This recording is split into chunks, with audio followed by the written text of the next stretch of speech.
Totoo yung chismis, guys. Mukhang promising ha. At hindi po siya 7 days. 30 days to pay po siya. Kahit na first loan mo dito, nagpapahiram ng up to 25,000 pesos. But syempre, kung first time mo, wag kang mag-expect na dun ka sa maximum. Kung in-approve sa akin, okay na rin ha. Akalain mo guys, yung kakaltas niya, napakaliit. Tapos yung interest niya is reasonable din. Yung loan app na to ay registered din sa SEC or Securities and Exchange Commission. At yung pangalan niya ay si Happy Cash, na under sa kay Yinshan Lending, na pwedeng ma-download either sa iOS or sa Google Play Store. To be honest guys, sa pangatlong try ako na-approve.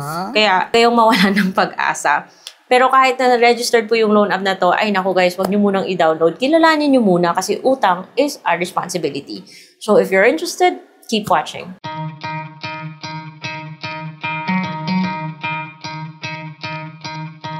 Hello everyone! Welcome back to my channel. It's Ate Red here, the original utang queen. Tignan natin yung loan app na to. So, 3 times ako nag-try. Sa 3rd time ako na-approve. Okay na rin yung offer niya sa akin ha. Pero bago tayo mapunta doon, gusto kong i-shout out yung parang galit na viewer na sabi, binabash ko daw pag hindi ako ma-approve. For one, hindi po ako plastic. And number 2, hindi ako nakikipag-collab ng basta-basta sa mga loan app unless believe na believe ako guys. Kasi ayokong naglolokohan tayo eh. Pero hindi naman guys kasi sarado yung isipan ko. At ang dami sa yung nagbibigay ng magagandang feedback about this loan app. Kaya patuloy ko siyang sinubaybayan. First kong try was last year and hindi po ako na-approve.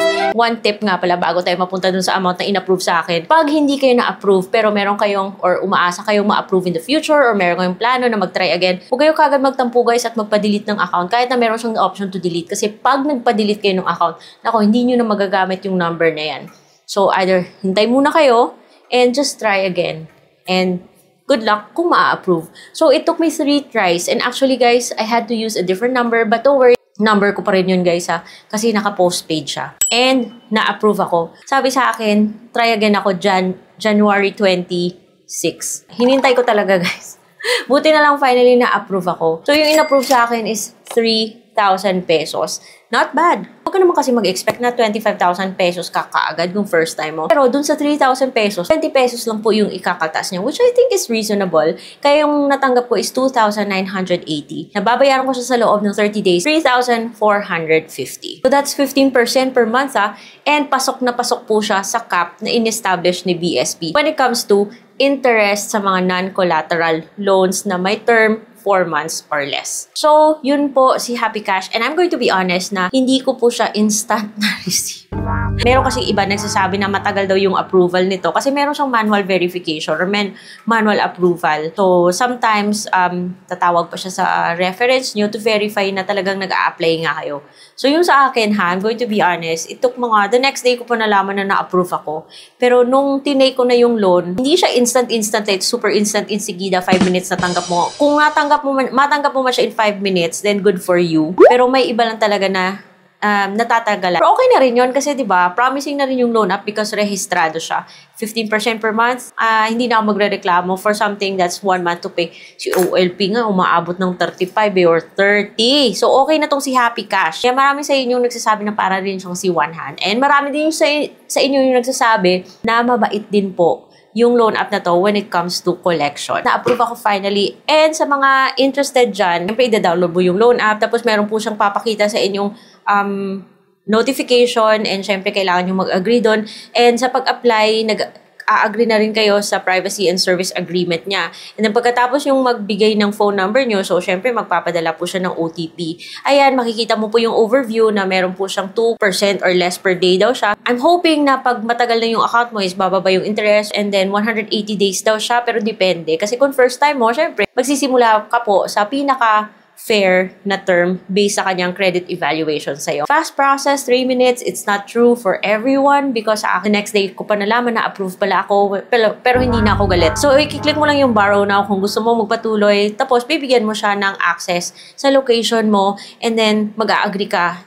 Ito lang yung parang medyo kinakabahan ako kasi gusto niya, medyo marami siyang access na gusto. Pero since registered naman siya, then sige na lang, okay. Subject to further observation siya. Hihingi po ng personal information, alam nyo na yan. And then also yung mga work info, hihingi niya rin. So yung sinagot ko dito is self-employed po and then under sales and marketing. Tapos yung iba, fill out ko na. And then hihingi po siya ng references. Tatulong po yung kailangan niya, pero kailangan mong kunin yun sa phone book mo. Kukuha na po siya ng picture ng ID at yung mga IDs na tanggap niya, ay PRC, SSS, UMID, Postal ID, Passport, yung other types ng ID na tinatanggap nyo rin, Driver's License, National ID, Pag-ibig, TIN, and Voter ID. So, I think mas mataas yung chance mo na ma-approve ka kung doon ka sa IDs na nakatag na higher credit. Pwede rin pala PhilHealth guys and then pipicturean mo yung front and back ng ID mo. Meron siyang examples kung paano kunin yung ID, so please be guided accordingly. Ay magfa-facial verification ka na. Meron din siyang instructions kung paano kunin yung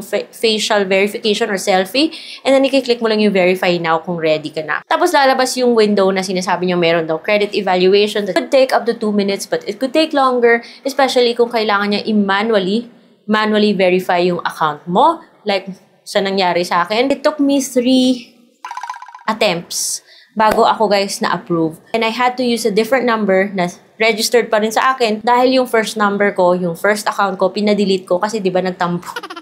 Kaya wag muna kayo magtampo. Try again lang kayo, guys. Sa mga loan apps na to, since SEC-registered po siya, and I believe nasa CIC rin siya as a submitting entity, yung mga registered po kasi ng mga loan apps, medyo meron silang fina-follow ng mga criteria, systems in place to assess kung dapat tayong pautangin. So, kung nagtataka kayo kung bakit kayo laging reject, I suggest you watch this video because it explains bakit ka nare-reject, and hopefully that video can help you plan para in the future, hindi ka na-reject. Ngayon, kung hindi ka talaga pwede pang ma-approve dito sa kay Happy Cash, meron naman po tayong mga options. So, hindi ko po pinopromote yung mga loan apps na to, but these are loan apps na na-try ko na, and approve man or reject is so far, fair to say na okay naman sila. So, you might wanna check this playlist, Legit Ola, playlist by Ate Red. Kasi baka andon na yung loan app na, hiyang sa inyo. So kung hindi pa kayo subscribe dito, make sure that you're subscribed to my channel because nagre-review po tayo ng mga online loan platforms dito. Hindi po ako nagpo-promote ng mga OLA. Pinapakita ko lang sa inyo yung ins and outs. Very, very, very rare po nakikipag-collab sa mga OLA kasi I really want to have the liberty to say whatever needs to be said sa mga loan platforms na to. Kasi I really hope na yung mga feedback natin is, para sa kanila, it's room for improvement, and I really hope makatulong to both ways. So, hindi po ako nagpo-promote ng OLA ha.